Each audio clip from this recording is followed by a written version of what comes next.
Hi, I'm Diego Paris, an Imagineer with the Walt Disney Company. Disney parks are lands filled with much fantasy and magic. It's no wonder that many unique and interesting stories about the history of the parks live just beneath the surface.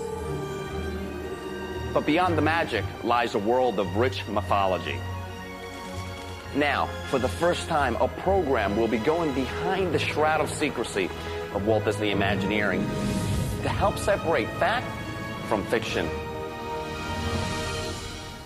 Oh, we're asked about the legends and myths every day. You know, there's always somebody curious who heard something from somebody. Well, there's supposedly a whole bunch of tunnels that you can crawl or walk through on one side and then end up on a different part of the park. I heard there's a whole city underground, actually.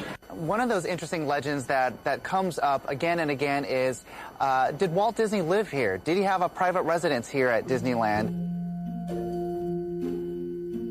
Legend has it that Walt Disney himself once lived in an apartment built into the castle so that he can keep an eye on the construction as his theme park dream came true back in the early 1950s.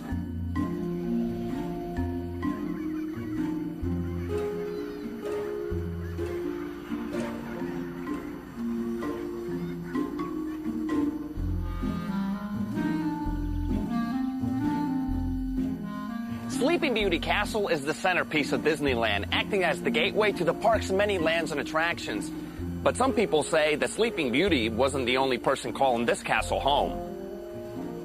So, did Walt really have a home away from home in the castle, or not?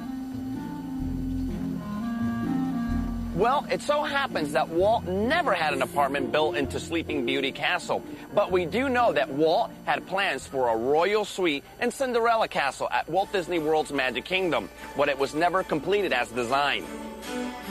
Instead, that space was used for entertainment purposes for over 35 years. But now, as part of Disney Parks' The Year of a Million Dreams celebration, the area has been converted into a royal suite. So, if Walt's apartment is not at Sleeping Beauty Castle, where is it? And where do we begin our search? Maybe some park guests can help us solve this mystery. If I was Walt Disney, I'd probably live in Tomorrowland. If I were Walt, I'd put my house on top of the Matterhorn.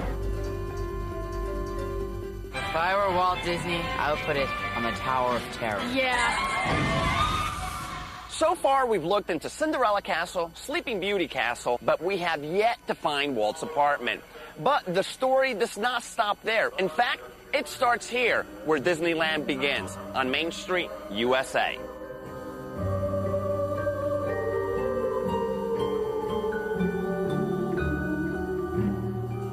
And the second story of this building is one of the most tightly guarded places inside of all of Disneyland, Walt Disney's apartment.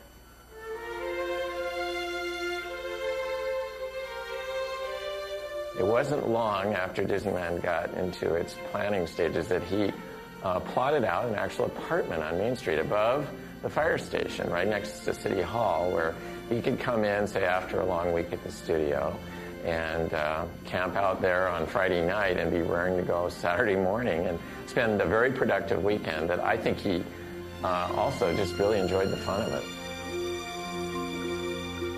Now, normally this area is completely off limits for guests, but today you're going to get an exclusive look at Walt's apartment by Disneyland tour guide Dean Balladad. Well, hello everyone. My name is Dean. I'm one of the guest relations tour guides, and I'm very excited to share with you one of the best known, well-kept secrets here at Disneyland Park. It's Walt's apartment. This is one of the first buildings to be completed during the construction of Disneyland, and it was known that Walt Disney spent a lot of time here just checking over blueprints and expanding his dream of Disneyland Park. This is how the apartment looked like in its day, and it was used by Walt Disney and his family.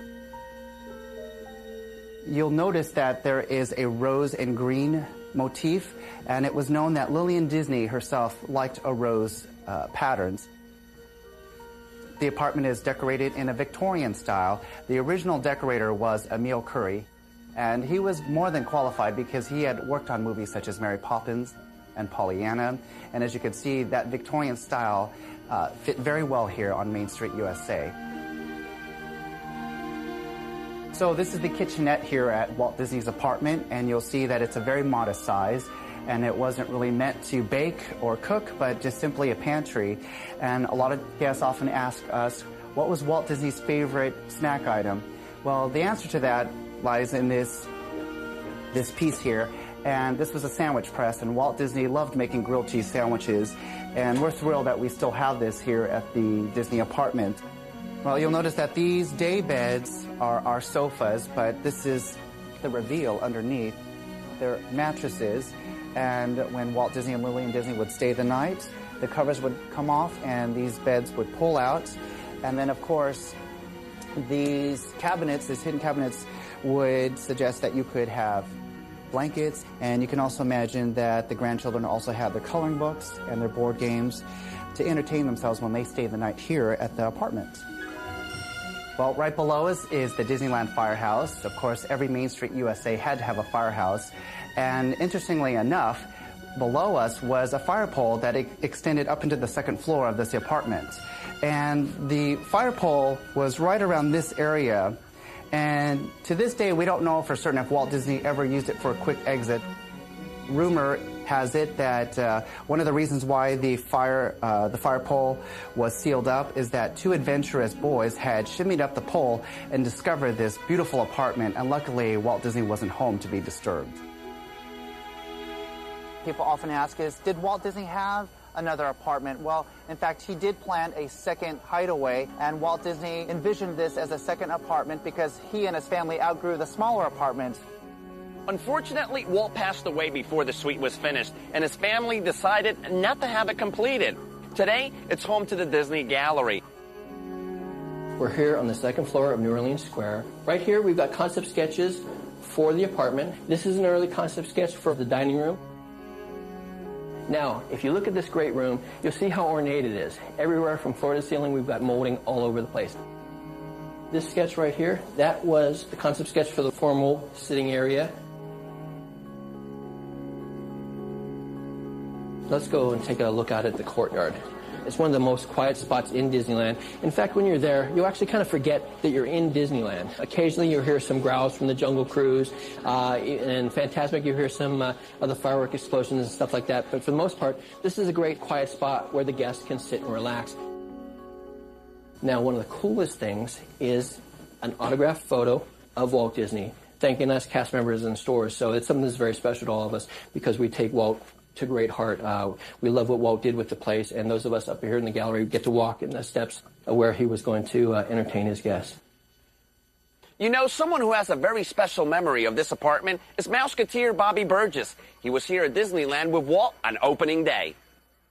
Coming to Disneyland is like coming home because we opened the park back in '55. You know, we came dancing out of the Mickey Mouse Club Theater. Some of them had horses around their waist, but I went jitterbugging with Mouseketeer Sharon, who's still a good friend. Then we were in a big parade around the hub here. There was an enthusiastic crowd, and now Art Linkletter had to introduce us. Coming out of the Mickey Mouse Club Theater are the dancing children. We were calling them the Mouseketeers because it was July 17th, and the Mickey Mouse Club didn't go on the air until October 3rd of '55. So nobody really knew who we were, but here we were, you know, singing and dancing. I always like the story that Mouseketeer Sharon tells about Walt Disney at the apartment. We were in the hub here at Disneyland, and Sharon happened to look up into the window of the apartment, and there was Walt Disney surveying his domain with a smile on his face, but a tear trickling down his cheek. So that was a touching moment, I think. Well, you know, when I first started here, Walt Disney was still around. It was 1965, and I would come in early in the morning to get the Carnation ice cream shop set up. And after it opened, of course, the only time that Walt had where he wasn't, you know, literally surrounded by thousands and thousands of guests was the morning hours before Disneyland was open to the public. So I'd be out there stacking cones. And while I was doing that, before the park opened, I'd often see Walt walking the grounds. There was a truck out in front of our ice cream thing. And Walt would crank that thing up, and he'd drive it all around the park in the morning. And A lot of people thought that was strange, but you've got to look at Disneyland as the world's biggest toy. And here was the world's biggest kid, Walt Disney, and it was the only time when he could have it to himself. So he'd spend the night, get up at the crack of dawn, and then go out and play in it before it opened to the public. And I thought it was rather, really rather charming. Now, the rumor has it, there's a lamp that to this day is in the window right in front of Walt's apartment, right facing Main Street above the fire station there. You can see here that we have this famous lamp, and to our Disney fans, that is the eternal spirit of Walt Disney. And it was known that when Walt Disney was in the park playing, he would turn on the light because he was home for the day. Just the perception of Walt spending a night in the park, it was like your grandpa was down on Main Street. And inadvertently, that sent out an awareness to our cast members here at Disneyland that the boss was home, everyone be on their best behavior. Whether that rumor is true or not, I think what it means for me today is when I look up there and I see that lamp burning, I realize this is the only park, and we now have over 10 parks around the world, this is the only one that Walt Disney ever saw. And the spirit of Walt Disney is still here. After Walt's death, the lamp was turned off, but it was rumored that the light mysteriously flickered on and off at times. A little spooky. Sounds like something we might check out on a future episode of Disney's Fact or Fiction.